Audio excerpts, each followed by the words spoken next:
แอมเมอร์นายอนุทิน ชาญวีรกูล นายกรัฐมนตรี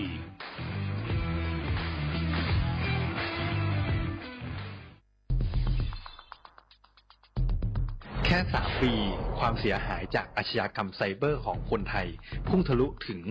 94,000 ล้านบาท หรือเฉลี่ยปีละ 30,000 ล้านบาท ทุก1 ชั่วโมงเราเสียเงินกว่า 3.4 ล้านบาทให้กับมิจฉาชีพออนไลน์โจรไม่เห็นใจคนอาชีพไหนอายุเท่าไหร่สถานะทางการเงินแบบใดหมอพ่อค้านักธุรกิจนักเรียนแม่บ้านข้าราชการเกษียณทุกคนตกเป็นเหยื่อได้เสมอและวันหนึ่งอาจเป็นคุณหรือคนที่คุณรักเพราะจุดอ่อนร่วมของเหยื่อคือความเร่งรีบขาดสติหรือแม้แต่บางครั้งก็เกิดความโลภจนเกินไปอย่าปล่อยให้การกดคลิกเดียวลิงก์เดียวทำให้โจรยิ้มกว้างวันนี้ถึงเวลาแล้วที่คนไทยทุกคนจะต้องร่วมมือกันสร้างภูมิคุ้มกันอาชญากรรมไซเบอร์ช่วยกันหยุดก่อนที่ภัยไซเบอร์จะทำให้คนที่คุณรักและตัวคุณเองกลายเป็นเหยื่อ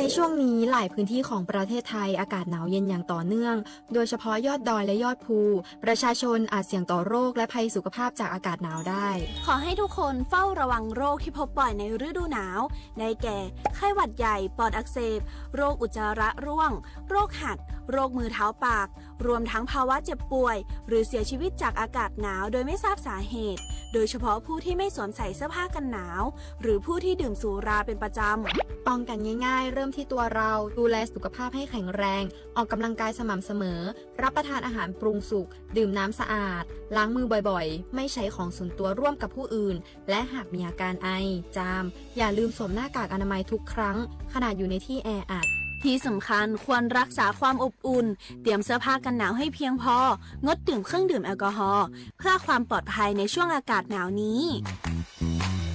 ดูแลสุขภาพให้แข็งแรงตลอดช่วงฤดูหนาวนี้กันด้วยนะคะ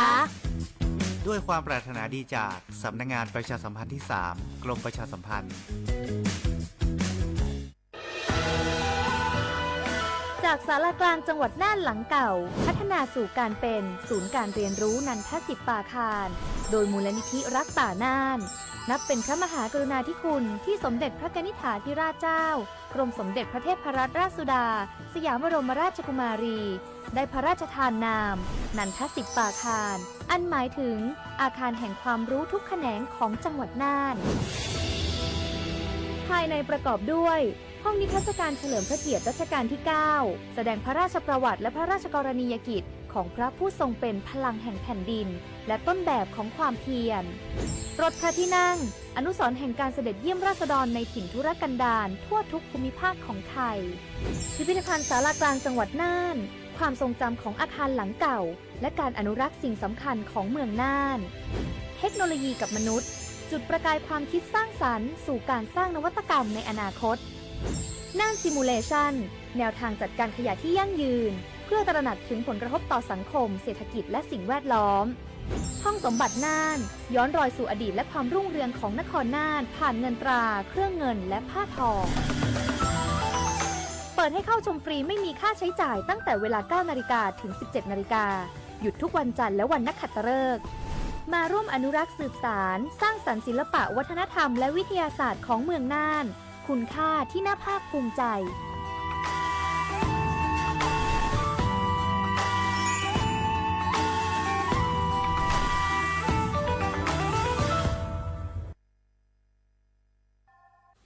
ยังถึงหัวใจเนี่ยหอสิทธิบัตรทองถึงหัวใจเนี่ยหอสิทธิบัตรทองหลอดสิทธิบัตรไปจมบะยังในไทยมวลเลขบัตรประจำตัวประชาชนก็ไปตูถึงหัวใจคอมมอหรือเจ้าใจคอมมออย่าลีเจ้าใจคอมมอประกันสังคมเจ้าใจคอมมอข้าราชการเจ้าใจคอมมอพนักงานส่วนท้องถิ่นเจ้าใจคอมมอรัฐวิสาหกิจเจ้าใจคอมมอองค์การมหาชนเจ้าใจคอมมอข้าราชการการเมืองจะมัวใจเนี่ยหอเศรษฐิบัตรทองหลอดเศรษฐิบัตรไปจมบะก็หมดใช้ต่อหอเว็บไซต์สปสชแอปพลิเคชันสปสช ลายสปสช.แล้วก็ผู้สอต้องมูลนูเหาสปสช1330เรากูเต่าเทีย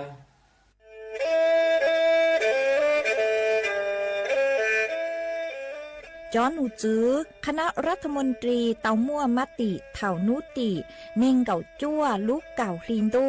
ชงอ้อเช้งจื้อปัวเจ้าเจ้าช่างกวดเล่งมั่งเกล่าเต้งเหม่งสถานะหาสัญชาติจัวจอตัวเน่งกือย่อจัวหูเตเฉอไทยเจ้าเลจู้ใจมาตราเก่าช่างแห่งพระราชบัญญัติคนเข้าเมืองชงอ้อเช้งจื้อปัวเน่งเก่าอ้อจัวจอตัวเน่งกือจึงกังลุนย่อจัวหูเตเฉอไทยเด่นเดลูเหล่าห้ามั่วทะเบียนประวัติเจ้าเก๋เจ้าใจมั่วเป็นสื่อจีนเต้าเต๋อถอสถานะคนต่างด้าวเข้าเมืองอย่างเจ้าเก๋เจ้าใจเตาหาเจ้าเลจู้ใจมาตราช่างทวิแห่งพระราชบัญญัติสัญชาติชงอ้อเช้งจื้อปัวหยี่จอตัวเองคืออยู่จัวหูเตเฉอไทยคือมั่วเล่งจื้อลอชื่อเล่งหนาย่อจัวหูทะเบียนประวัติบุคคลคือจื้อมั่วสถานะทางทะเบียนมั่วเป็นสื่อจีนเต้าเต๋อถอสัญชาติไทยเตา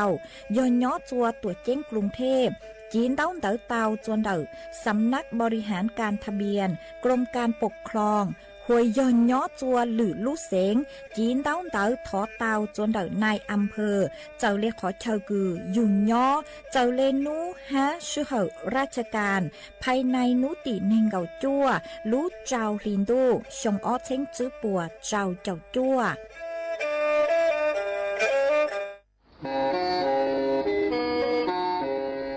เล่งตือสังเกงโฆษณาจวนเต่าสุต้องจัวสังชัวหูเต้เชอไทยเต่าลู่เสียงเจ้งใหม่คือยอขอเชอมัวเก๋เป้าจูเก๋ฉีฟางนอนรอเต่าชงเหงสัญญาณมงเต่าเกล้ท่องเปล่าหูลู่เสียงเจ้งใหม่ยอเล่งตือสังเกงนัวหลอนงตัวเต่าจวนเต่าสุต้องจัวสังชัวหูเต้เชอไทยเต่าลู่เสียงเจ้งใหม่จวนเต่าตุงเบอร์สุต้องศูนย์จื้อเป้อ้อช่างเจ้าศูนย์เจ้าหยี่หล่อชื่อศูนย์จั่วอ้อเปล่าเจ้าหยี่จื้อช่างจั่ว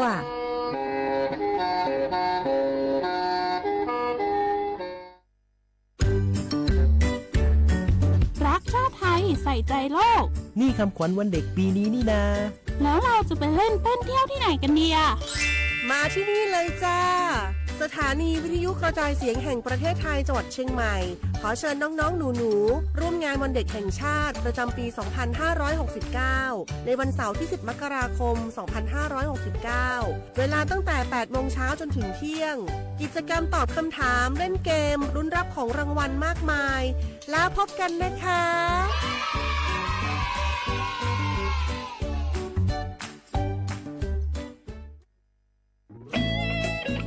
เสียงของท่านมีความหมายต่ออนาคตประเทศการเลือกตั้งคือโอกาสสำคัญที่ประชาชนจะได้ร่วมกำหนดทิศทางบ้านเมืองขอเชิญชวนพี่น้องประชาชนผู้มีสิทธิ์เลือกตั้งทุกท่านออกไปใช้สิทธิ์เลือกตั้งปี 2569 เลือกคนดีเลือกผู้แทนที่ตั้งใจทำงานเพื่อประโยชน์ของประชาชนบดีปล่อยให้เสียงของท่านเงียบหายเพราะประชาธิปไตยเริ่มต้นที่การไปใช้สิทธิ์ร่วมกันไปเลือกตั้งอย่างพร้อมเพรียงกันวันอาทิตย์ที่ 8 กุมภาพันธ์ 2569 8 โมงเช้าถึง 5 โมงแลงใช้สิทธิ์ใช้เสียงเพื่ออนาคตของประเทศไทย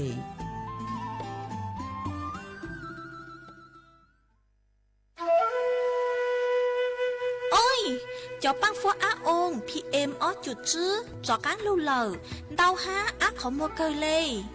do cơ vì mua kẹt lỡ chứ hà lỡ lông khua khai dạ lo sư lỡ la lỡ tê ua chua mua băng số tờ giang mông chua sông tu thầu cơ cho cán lưu ua tén mèn chua số lờ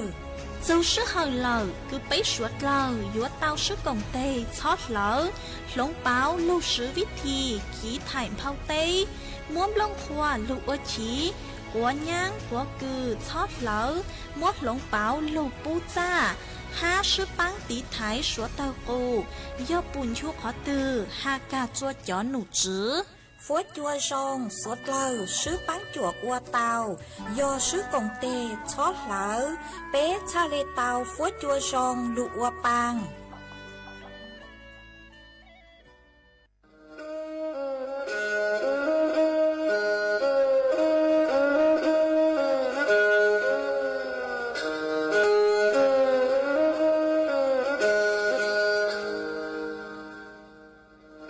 ดาวนัวสูต้องจัวสร้างชัวหูติเฉาไทยดาวลูกเสียงเจงใหม่ลูกชื่อเหอฮาลูมงอีนูไปหาอ้อจายังสอนจูไปหาเถ่าชื่อเหอจื้อเต็งจูเจ้าเต็งยังเจ้าดูไปหาเถ่าชื่อเหอเก่าช่างเต็งจูเก่าหยีเต็งช่างเต่าดาวช่าง AM เกอีเชงเปล่าปัวช่างเจ้าเจ้ากิโลเฮิรตซ์ดาวหนัวมองย่อไปลูมงสวดเหล่าชอกางนองเต้า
เนาะจงอีจงน่ะจะกุตีนึงจังสวดเลอ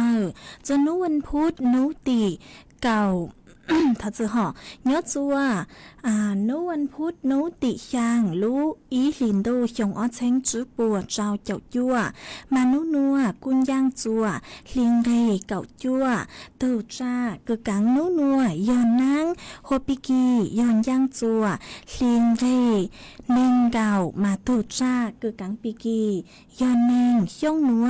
ยอนย่างจัวนั่งชงอ๋อมันดอกนัวกูเบาหญ้าเซ็งห่างจงชาดอกกันจอทอจือห่อเชียงหนัวย่อย่างจวนแหน่งเชียงห่อมาดักหนัวกูมบ้างหญ้าเสียงห่างจงชาจอกอันจอนดูสู่ต้องจัวฮาลูมงดักลู่เสียงเชียงใหม่ตัวจื้ออีจงหนาจือกุตีเน่งจังสวดเลอวันได้หนัวเจยวทออีจงหนาจือกุตีเน่งจังสวดเลอกุไม่กางลู่ใช้ห้างกางลู่นงยอดสู่หูเพจ Facebook มาถอกดไม่ปังกดไลค์กดแชร์อีแหล่งอีแชร์ปู้จัวเพจสวท AM อีเชงเปล่าปัวยังเจ้ากิโลเฮิรตซ์มากูเจ้าดาวจะไม่สวดเลยก็ไม่ปังชังกังสู่ต้องจัวฮาลูมงดักลู่เสียงแจงใหม่อ๋อเจ้าดงนัวเราซื้อยอมอนัวเจกูหวังฮัจยาชาฮาตาไม่สวดเลยโยลุนรูกูย่ออวพงยืดเถาปีมงจุดจัวเถาสาวมาอ้วนได้นัวเจกูตุ้มมัววันได้หนัวหอเจกุโยโลมัวอีจังสื่อจะโลถังขาจัวไปอีจ่องหนาจืกุตีนึงจางสดเลอเตาเป้ามาวันได้โยมนองจังสื่อหนัวเจกูชังเตาขาจัวไม่สดเลอฮตาย้อจวนดอกสู่ต้องจวนดอกนัวมากูย้อจวนนู้วันเสาร์นู้ติเก่าคือยัวจูนัวหอกมาย่อย้อจวนดอกสู่ต้องจวนดอกนัวเจกูยัวจัดวันเด็กแห่งชาติเนาะมาย้อจวนดอกสู่ต้องจัวเจตุ้ชื่อฮาตาสู่ต้องจัวจัดซื้อมาเจ็กมั่วจ๋อตัวเองคือป่วยยัวตัวจัดงานวันเด็กดาวรู้ขอเชิญหอนดาว ขอเชิญคือป้วยอยู่ตัวจัดย่อจัวดักสู่ต้องจวนดักหนัวมาอยู่มัวเต้ของปลีเต้นเดินดาวดาวเกิดจัวจะมีหนัวอยู่จัดจวนนู้วันเสาร์หนัวยอตาไม่เล่งคือย่ออีปวนยีจวนดักหนัวมัวจะมีหนัวโลเนเจมัวเป็นสื่อคืออยู่จะมีหนัวตัวกงกี้หล่อเจจัวนุวันเด็กแห่งชาติจวนดักสู่ต้องจวนดักหนัวเตามาย่อตาเล่งคือย่อจอผู้ใหญ่ใจดีเราซื้อย่อจอสังมวกของปลีปูปังจัวจอดักสู่ต้องจวนดักหนัวยัวจอมหงอวของปลีจัวจอมีหนัวยอดส่วนวันเด็กแห่งชาติหรอไม่กูมัวเป็นสื่อคือยัวปังจวดตัวเตาเนอมาส่วนจะหนัวเจยัวลุมัวจอรายชื่อหอกส่วนจะหนัวเจยัวลุมัวจอใบต้นแห่งคือเตาปังจวนดักสู่ต้องจวนดักหนัวมาอยู่มั่วจอต้นเฮงเล่มใบหนัวจะโลช่างเตอฮะอวดจองดาวจัวจอต้นเฮงหนัวจัวไปสวดเลยเตาเป้ามาตูเทินได้หัวเด็กชายริวลิ้มทอจือหอกหัวเด็กชายริวเจิ้นเวยลิมมาเนื้อกูเตาปังจวดหญ้าย่ออีเช้งบ่าลูบริษัทไอโอนอนจำกัดมาพวกกูเตาปังหยัวจอของเล่นของอชื่อจัวจะมีหยัวตัวที่ไปหยอว่าเจ้าจัวคุณพิมพันธ์พักดีเนื้อเตาปังจวดย่ออีเช้งบ่าว่าเจ้าจัวคุณชาวโรดหนอมาเนื้อกูเตาปังจวดหญ้าย่อเช้งบ่าว่าเจ้าจัวตัวชายฮงเก้าคือหัวไม้เมืองหอมาเนื้อกูเตาปังจัวดักสุต้องจัวหนัวย่อเช้งบ่าว่าเจ้าจัวคุณธีรธรรมอินบุญหอมันฮือเตาปังจวดหญ้าจัวดักสุต้องจวนหนัวย่ออีเช้งบ่ามากูว่าเจ้าดาวจัวจ๋อตัวเองคือมัวรู้ชัดแล้วซาจงเหาะสังอัวมัวกี่หล่อใจจัวจอมีหนัวย้อจัวจงหนัวกูว่าจำดาวจัวสดแล้วเนอะยอหาตาไม่เล่งถือคือสังปังจวดนัวหล่อมัวเป็นสื่อคืออยู่ปังจวดติดต่อตัวปังจวดเตาจวนดักสุต้องจวนดักหนัวเจกูจะรู้ช่างเต่าถังคาจัวไม่สดเลยเตาเป้าเลยหนัวจวนจะหนัวเจยโลมัวอีจังสื่อจะรู้ถังคาจัวอีจงหนาจือกุตี้เน่งจังสดเลยเตาเป้าจวนจื้อมาย้อจวนดาวจังสูสื่อนัวหอเจยัวโลถังจูยัวโลถังจูจอต้นเองคือหยอกค่าราชการบำนาญมาย้อจัวต่างสื่อนัวเจมั่วจอมิดฉาชีพดาวเกิลย้อจวนดาวหนึ่งนัวหอย้อจวนหนึ่งนัวมาไม่สดเลยยัวจูเตาเจงฟังตัวส่งเนอเล่งถือชื่อเสียงหยอจอข้าราชการบำนาญยอหาตามั่วต้นเองดาวสู่ต้งตัวจมไม่หาตาปัวยอจอต้นเองคือย้อจวนดาวจอหน่วยงานคืออดลังหนูจูดอกจอญาจ้าลอสุยอวดลังหนูจวนดอกจอกะสิก่อนได้หนัวหอบมาไม่สดเราอยู่สู่เตาเจ๋งฟังจะตั้งเลยหนัวซื้อเถาคือป้วนดาวสุดต้องตัวจนไม่มาป้วยยิงเป้าไม่ลุ้มเบลุ้เสียงตัวซื้อเลยยอหาตาป้วนดาวสุดต้องตัวหาเลยหนัวป้วหาเจ๋งโยกว่าไม่ป้วสั่งลิงตัวจัวกว่าไม่แอดไลน์มองช้าป้วต่อการคือไม่แอดไลน์ตังเหล่าจีป้วโยกว่าไม่ดาวโหลดจอแอมหลงเป้าจอมเป็นดาวคือย้อจัวดาวไม่รู้สุดต้องมาจอหนัวเจย่อมิจฉาชีพคือวัดลังจาไม่เลยย่าซื้อยอหาตาไม่จุสังเจ้าลังจานย่าเราสุยอจุสังเจ้าป้วงกูจอย่านเดารู้แอปธนาคารรู้สู่ต้องมองโนมาไม่หยดจุดจุดท้อใจจุดท้อดาวน์โหลดจอจุดท้อแอดไลน์จุดท้อแอดไลน์มองจปัวจุดท้อดาวน์โหลดจอลิงก์คือปัวมัวตัวจะไม่ท้อเต่ามองใช้เลยจุดท้อเต่ามองใช้ท้อนเจงจอคือปัวดาวสู่ต้องตัวลังจานไม่ยอหาตามัวตัวหนึ่งดาวสู่ต้องตัวลังจานไม่หลอสยอเป้าไม่ลุ่มไปลุ่เสียงหาตามัวเต้งเหม่งเลยอุเลยนัวหน่วยเจไม่หยดจุดเต่าหนึ่งหาตาปัวย่อจัวรู้หน่วยงานตือหน่วยเจย่อปัวหารู้หน่วยงานจนไม่เหล่าเจมไม่มุนช้าให้ถูเบอร์สู่ต้อง หน่วยงานเดอฮูยอตุมเบอร์ตือหอเอเมนดาวสุต้งย่างคางมุส่วนโดยหน่วยงานเมืองโนปัวเนอมาจอนเดอมาสาลิจุดหลังเจ้าเจกูจะรู้ทางคาจัวไม่สวดเลยเตาเป้าเลยหนัวสวดเลยหยวดสุเตาเจ๋งฟังไม่ถูกแข่งตัวทรงห้าเจกูจัวมัวจะรู้ทางคาจัวไม่สวดเลยเตาเป้าเลยหนัวซื้อจวนซื้อหนัวเจยัวลูจออีร่างกี่หล่อใจคือยอดทอต้นดาวอีตูพงยือหอกมาก็กูเตาดาวสูต้งตัวก็หาตาสังนงไหมเจ้าจังอีร่างชัวปังเสงคือลุงไปหัวจือยอจุกีมงอวกควหนอก็หาตาก็ยออีทุนหนาเจหนออีทุนหนาเจยอจนดักลูจอเก่าอีหนอมาก็หาตายุนยูตูซึ่งเก่าเกอหนอวิยอหาตาเนื้อเตาใหญ่ก็มองอีลูกลีห้าเก่าเต่านูคือก้อนดาวสุดตรงตัวเจก็หาตาเต้าใหญ่ก็มองอีลูกลีห้าเก่าเต่านูเหล่าก็ยุนยูก็ถือซึ่งเก่าถอม้วนสร้างโซพังเสงหนัวจอว่าก้อนลาตูหนอเจกูมองช้าเหล่าจื้อปู่หมายเจ้าจ้างร่างกี่หล่อใจอ๋อตั้งชื่อมามองช้าเตาอีร่างคือหาตาจ้างนี่จื้อยอดจุกี่มองอวกควนัวเจยมัวร่างหนัวจะลูจอสอยว่าก็เชอว่าก้อนลาตูห้าจอจัวไปสวดเลยตองทุกกนงกล่องกี่หล่อใจว่ากี่เนอเจกูอยู่ว่ามัวร่างหนัวจะลูจออีปลาหนัวเจเลยหมักจากการลูมัวอีจังสุดจะลูถังจัวไปสวดเลยเตาเป้า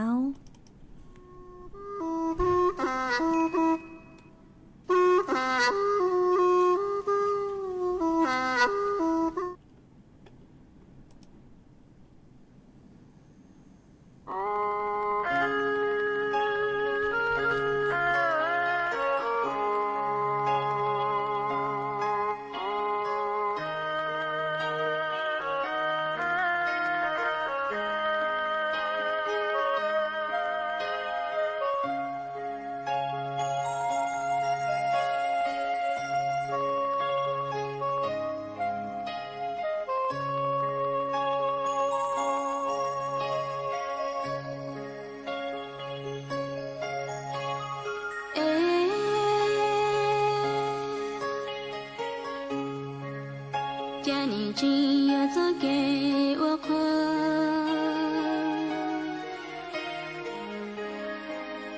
爱你要做给不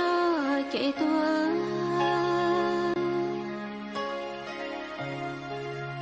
天里不这个路在么，莫个路给出差地点。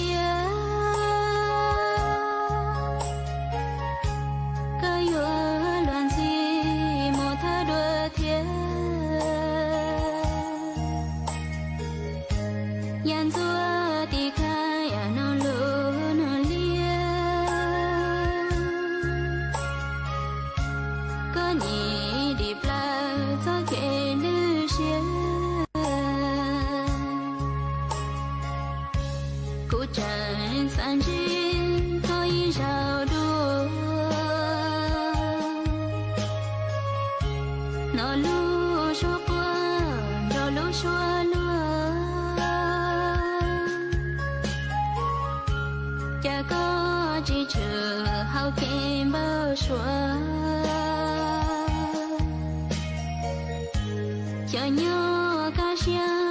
了在眼中，呀个有不给莫林的，这得弄给老车去。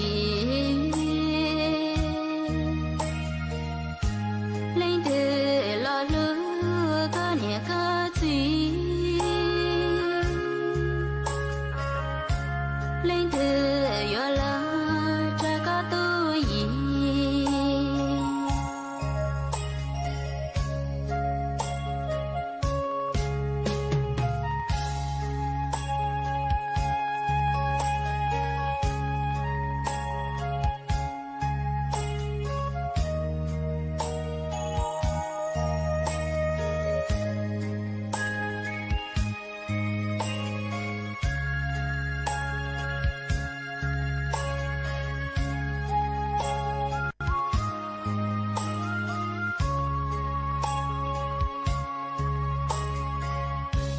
孤枕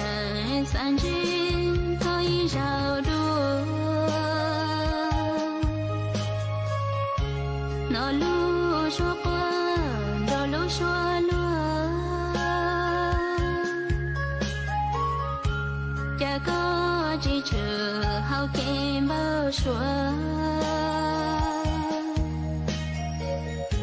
小鸟嘎响，老早年着，这个月不给我领的，这得弄给老车去，领的老路个年个子。lên từ yo lo cha có tôi gì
mà chuồn dưới núa chạy vô cho cắn lông múa ý trắng sủ sử cứ hạt dù cho tốt nên cứ sứ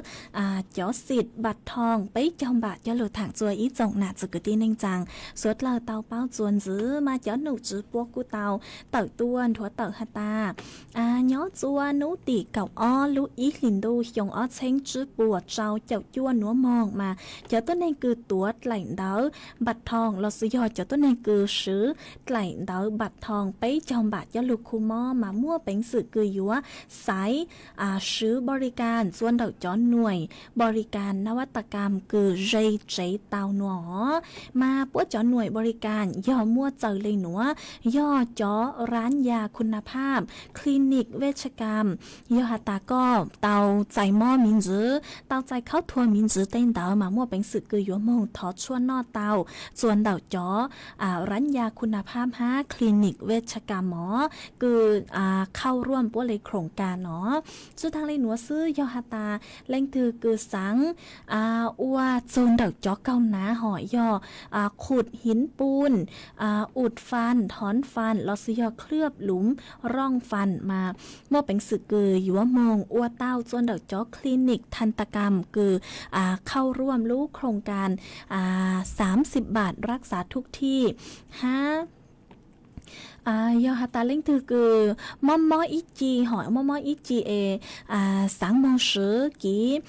จ้ามง3 โมงจ้าปัวหนีอยู่นาอยู่นัวหล่อ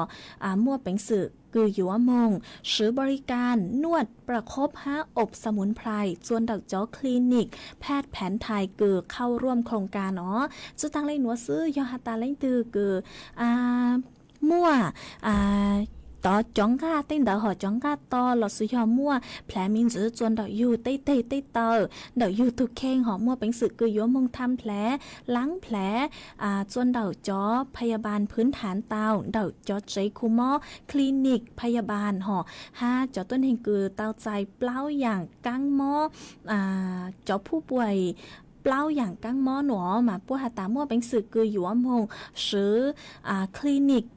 คลินิกกายภาพบำบัดเตาอ๋อพอยาตาเล่งคือสังเจาะเลือดหอเจาะเลือดส่วนส่วนช้างมามั่วเป็นสึกกุยมงส่วนส่วนเตาจวนดอกจ้อคลินิกเทคนิคการแพทย์เตามาชัวลู่ร้านหลอสุยอดชัวลู่คลินิกมาโยจุยอดจ้อคลินิกกึ่งกลางเข้าร่วมจ้อโครงการ30 บาทรักษาทุกที่อ๋อเอยอฮาตาชื่อเจ้าฮาตาก็อยู่ชื่อเล็กจังรอจ้อหนูจือป่วยยังอยู่มั่วจ้อไปจ้อสิทธิ์ไปจำบะรักษาทุกที่จัวก็หอมมาเถาก็มึงชื่อเหล่านัวเจป่วยอยู่คุดแล้วจัวก็อยู่ชื่อต่างยาอ๋อพอยอฮาตามั่วจ้อส่วนต่างดาวตัวเลยจ้อหนูจือรัฐบาลป่วยเถจัวก็เหล่านัวเจจ้อหนูจื้อหอกคือว่าหนูจวกเขาเชิญดอยอยู่แจ้งจุก็วันได้มาก็อยู่จุเตาเถเจ้าเลยคือปัวหาหอหอยาตาก็มองซื้อจ้องไงชั่วหาหอเต้หนึ่งย่อจวนเดาจ้อหนูจื้อปุลุโครงการคือปัวเตากำหนดเจจ่าหนูเจก็ยิ่งเตาขุดแล้วซื้อยาตาเล้งคือสังเป้าเดาลัวหนัวเจมั่วเป็นสึกคือยัวนูเต้าจวนเดาตูสายด่วนสปสชอีไปศูนย์เตาอ๋อเจกูจะรู้ถังคาจัวอีจงหนาจือกึตีเน่งจังสวดเล่าเตาเป้าเลยหนัวจวนจื้อหนัวเจยัวจอกังลูมัวจ่อฟัวจวดเลยนางถังจัวอีจงหนาจือกึตีเน่งจังสวดเล่าเตาเป้าจวนจื้อมาย่อจวนเต่าช่างย่อจวนนัวจ้อหนูจื้อคือใช้หัวฟัวจวดเลยนางกูเตาเต่าต้นหัวเต่าฮาตายัวมัวจ้อฟัวจวดจ้าฮาจ้อฟัวจัวยัวจ้ารอตัวจูอีจูไปองศาเซลเซียสจ้อฟัวจวดจ้าย่อคือยังเล่นเต่าเก่าจูเก่าเจ้าองศาเซลเซียสฟัวจวกูย่อคือยังเล่นเต่าเน่งเก่าเจ้าจูไปเจ้าองศาเซลเซียสอ๋อยัวมัวจวนเจ้าคือยังเล่นเต่าเก่าจูเน่งเก่าจื้อกิโลเมตรต่อชั่วโมงย่อจัวไปต่อชามาจ้อฟัวจัวยัวนอนจ้าฮายัวมัวจ้อเตย่อจัวแกงขอเชิงฮาจุดตังเลยหนูซื้อจ้อฟัวจัวจ้าคือย่อจัวไปต่อชามาย่อคือยังเล่นเต่าอ้อจูเก่าองศาเซลเซียสหนอย่อจัวนูติช่างจูนูติเก่าลูอีลินดูหยองอ้อเช้งจื้อปัวเจ้าเจ้าจัวหนัวจ้อฟัวจัวยัวจ้านอนฮายัวมัวจัวลุจุดตังเลยหนูซื้อจ้อฟัวจัวหัดจังยัวจ้ารอตัวคือยังเล่นเต่าไปจูจื้อองศาเซลเซียสฮะย่อจัวนูติเก่าไปจูนูติเก่าอีจูนูติเก่าไปลูอีลินโดมาจ้อฟัวจัวยัวจ้านอนฮายัวมัวจ้อฟัวปืนช่างย่อจัวเท่าเฉินจูหัวจ้อฟัวจัวยัวสูรอตัวอีจูไปองศาเซลเซียสหนัวมากูปูเตาฮาตาอ้อไปนัวเจจ้อฟัวจัวยัวจ้านอนแห่งเนอมาชดเลยยัวจุเตาเจียงฟังใช้หัวตุกเข่งตัวจงฮะจุตังเลยหนัวซื้อหาเจียงยัวมัวเตจ้อจัวลูรอฮาโนมาไม่ชดเลยยัวจุเตาใช้หัวจ้อชดเตากูย่อจูหัวว่างหัวใจตัวจงอ๋อวิยอฮาตาเตาอ้อไปนัวมากูเนาะฮาตาต่อเตหอมาเพ่งมั่วชดเตาเพ่งมั่วสวดเตอกุญญาเตวังเตเจอ้อไปขอเหล่ามาไม่สวดเลยยัวจุเตาเจ๋งฟังจอสวดเตอกุญญาจูหัวว่างหัวใจตัวจงฮะเนอเจ๋กูจะลุดทางคาจัวไม่อีจงหนาจูกุตีนึงจังสวดเลยเตาเป้าเลยนัวย้อจวนดักสูต้องจวนดักนัวตั้งกินนัวจะฟัวจัวกูจ้านอนน้อเกิดเลยฮะย้อจวนเดไม่ใช่จอนี้ฟัวจัวจงเลยจังเลยไปต้อชาฟัวจัวจงเลยจังเลยสาวดักตัวกองกี้รอใจจวนดักสูต้องจวนดักนัวเนอเราสุยอดาวสูต้องตัวกองกี้รอใจเตาจวนดักตุมเบอร์สูต้องศูนย์จื้อไปอ๋อช่างเจ้าศูนย์ช่างเตาอ๋อจวนจื้อนัวเจกูยัวจอกังลูจออีร่างกี้รอใจจัวไปสวดเลยเตานงกองกี้รอใจว่ากีจวนจื้อมาย่อจัวดาวร่างหนัวกูยอดถอต้นดาวอีโตพงยือฮะมาก็กูตาวดาวสู่ต้งตัวก็หาตาก็สังนงอีร่างกีหล่อใจกือย่อมาลีเสียงย่างร่างหอก็ตาก็ยอดตูพงยืนยอดส่วนเด็กลูกจานตรงเต้าก็สังนงมาลีเสียงย่างร่างซัวพังเสียงคือฮาตายัววืดจัวสู้กินอยู่ก่อนหนอเจกุมง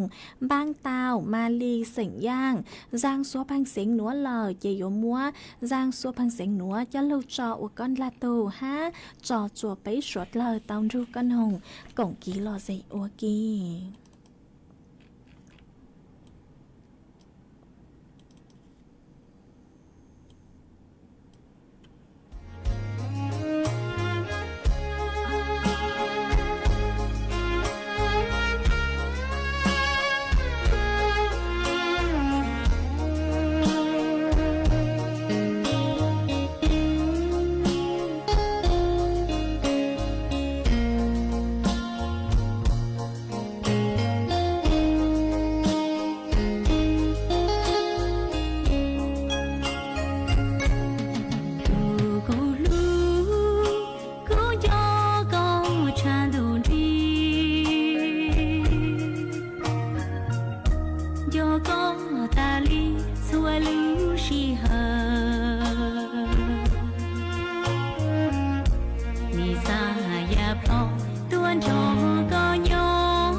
的记录你我记着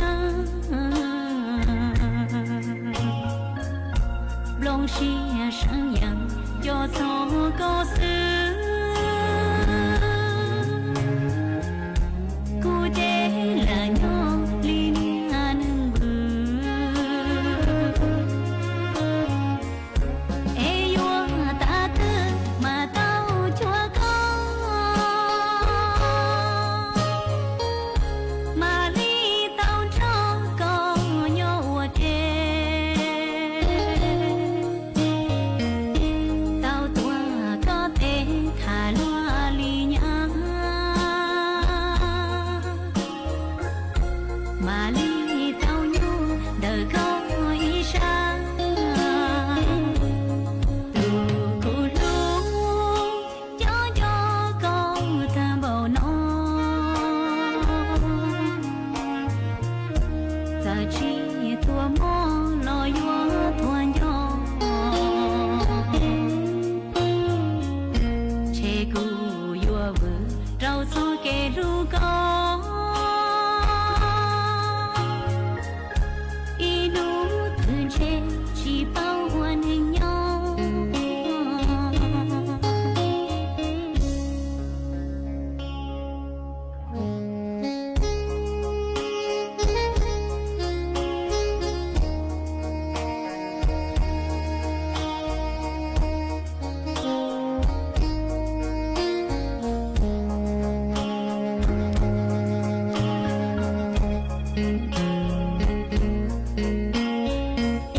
mà chuẩn dân núa chạy vôจากcán lưu tên đau đớn đỡ ý trong nạt sự cứ tin đánh răng suốt lời mình rõ mà ở trong đau chua ý thu phong dư có sự lúng bay hoa chu tị phong xe giang mà có sau đỡ tua hạt ta nhớ rong thảo trong tua e cho phốt chua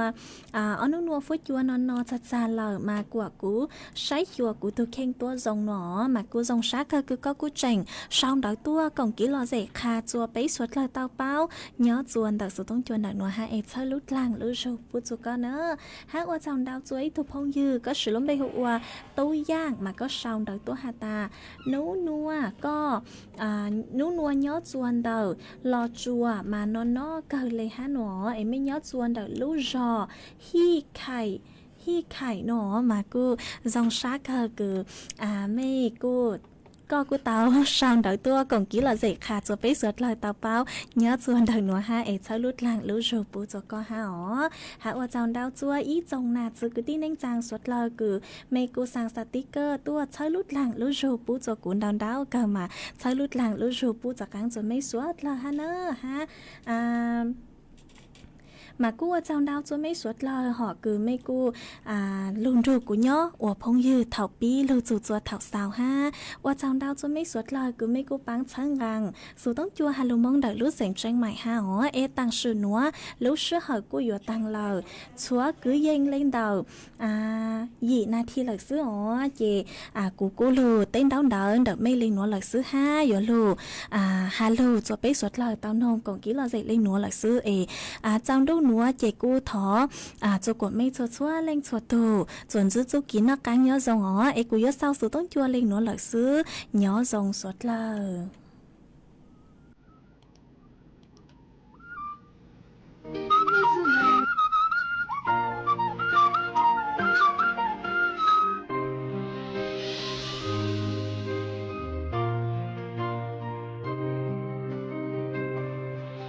จากลา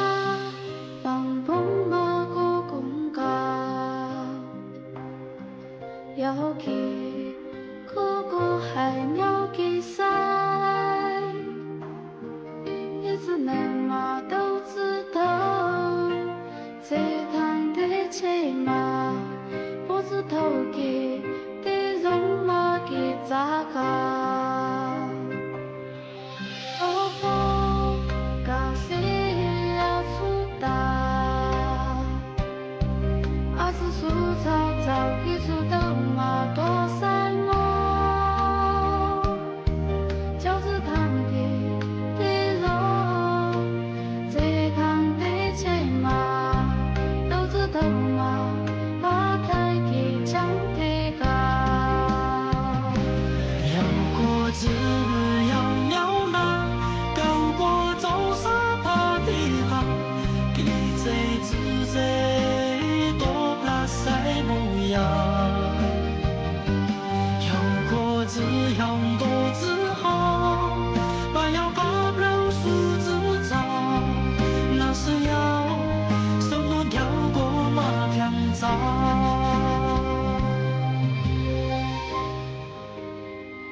记这自这多那塞模样，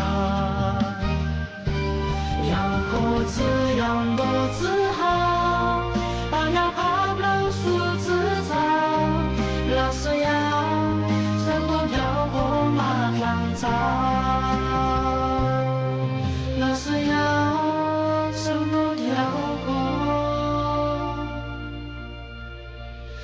马上早。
thì thà có giòn nhẹ lý của nó có bùa cả thà khiến giá khá tia cú gió nên cú chỉ mua我知道你落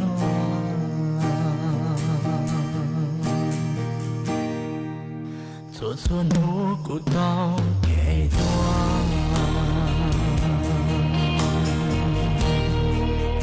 不知我却在里了头做当撒口偏中吧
เวลา 18 นาฬิกา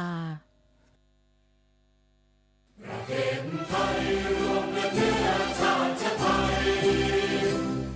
ประชารัฐ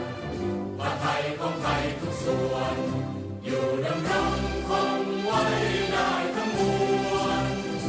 ด้วยเคยล้วนหมายรักษาปักถิ่นไทยนิรักสงบแต่ถึงรบไม่กล้าเอกราชจะไม่ให้ใครคุมทีสละเลือดทุกอย่างเป็นชาติทะเลถ้าเดินประเทศชาติไทยก็เวมีชัยชโย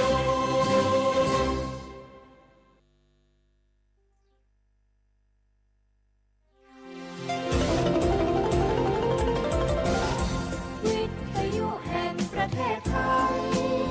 ให้ความรู้คู่ความสุข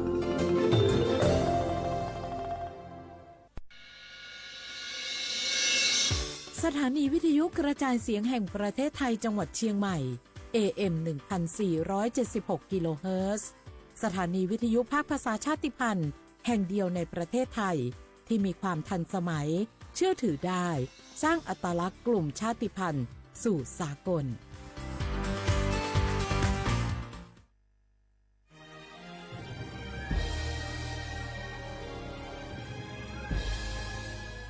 เกิดเป็นคนไทยเติบโตบนผืนแผ่นดินไทย